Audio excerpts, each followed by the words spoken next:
30 సార్లు పిలిచినా విచారణకు సహకరిస్తాం. మా మీద కేసులు బనాయించి మమ్మల్ని ఇబ్బంది పెట్టి కమిషన్లు వేసి మమ్మల్ని ఏదో ఇబ్బంది పెట్టినంత మాత్రాన, వేధించినంత మాత్రాన ప్రజల తరపున ప్రశ్నించడం బంద్ చేస్తామనుకుంటే అది కాంగ్రెస్ ప్రభుత్వం యొక్క అవివేకం, అజ్ఞానం అవుతుంది తప్ప ఇంకోటి కానే కాదు.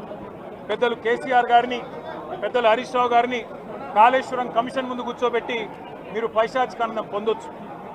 ఇవాళ ఏసీబీ ముందుకి విచారణకు పిలిపించి కొంత మానసికంగా రాక్షసానందం పొందుతూ ఉండవచ్చు. అవసరమైతే అరెస్ట్ కూడా చేస్తారు కావచ్చు.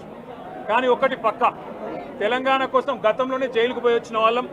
హైదరాబాద్ బ్రాండ్ ఇమేజ్ను పెంచే ప్రయత్నంలో భాగంగా హైదరాబాద్ బ్రాండ్ని కాపాడే క్రమంలో తీసుకున్న ఒక నిర్ణయం వల్ల మళ్ళీ జైలుకు పోవాల్సి వచ్చినా భయపడేది లేదు. ఒకసారి కాదు, 100 సార్లు అయినా జైలుకు పోతాం. కానీ వదిలిపెట్టాం కాంగ్రెస్ ప్రభుత్వాన్ని, కాంగ్రెస్ పార్టీని.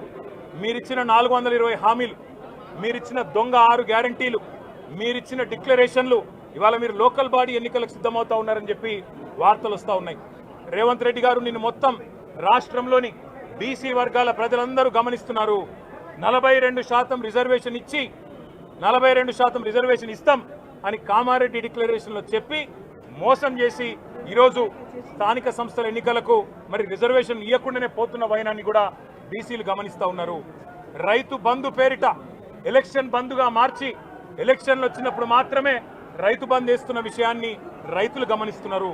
నెలకు 2500 ఎగ్గొట్టిన విషయాన్ని ఈ రాష్ట్రంలోని మహిళలు గమనిస్తూ ఉన్నారు. 2 లక్షల ఉద్యోగాలని చెప్పి నువ్వు చేసిన మోసాన్ని ఈరోజు రాష్ట్రంలోని యువత గమనించింది. కాబట్టే నీ దగ్గర చెప్పుకోవడానికి సమాధానం లేదు, చెప్పుకునేందుకు ఏమీ లేదు. కాబట్టి ఏం చేయాలి నువ్వు? ఏదో ఒక డైవర్షన్ మీద, ఏదో ఒక రకంగా ఒక కమిషన్ అని, ఎంక్వైరీ అని, ఏదో జరిగిందని, ఇదిగో పులి అంటే అదిగో తోక అని, నువ్వేమో దున్నపోతు తినిందనగానే నీకు తయారుగా నీ జోడీదారు బీజేపీ రెడీగా ఉన్నాడు. నువ్వు దున్నపోతు తినిందనగానే వాడు దుడ్డని కట్టేయని వాడికి వస్తాడు.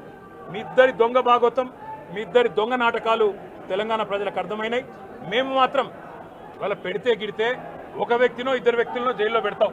కానీ లక్షలాది మంది కేసీఆర్ సైనికులను టచ్ చేసే ధైర్యం నీకు లేదు.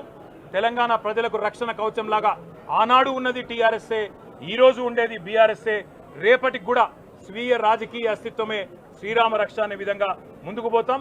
నువ్వు ఒక్కసారి కాదు, 100 సార్లు పిలిచినా వస్తా, 100 సార్లు నిజమే చెప్తా. నువ్వు లై డిటెక్టర్ పరీక్షకు నీకు దమ్ముంటే నువ్వు మగాడివైతే రా. రాష్ట్ర ప్రజలందరూ చూస్తుండగా లై డిటెక్టర్ కూడా రెడీ. నువ్వు ఒక కేసు కాదు, ఇంకో 1000 కేసులు పెట్టినా మేము ప్రశ్నించడం బంద్ చేయం, కొట్లాడడం బంద్ చేయం, తెలంగాణ ప్రజల తరపున నిలదీయడం బంద్ చేయం. నువ్వు వేధింపులతో, కేసులతో ఏదో సాధిస్తాననుకుంటే నువ్వు సాధించేదేమీ లేదు. అన్నిటికీ తెగించే కొట్లాటకు ముందుకు వచ్చినాం. తప్పకుండా అన్ని ఎదుర్కొంటామని చెప్పి మీ అందరికి తెలియజేస్తూ థ్యాంక్ యూ.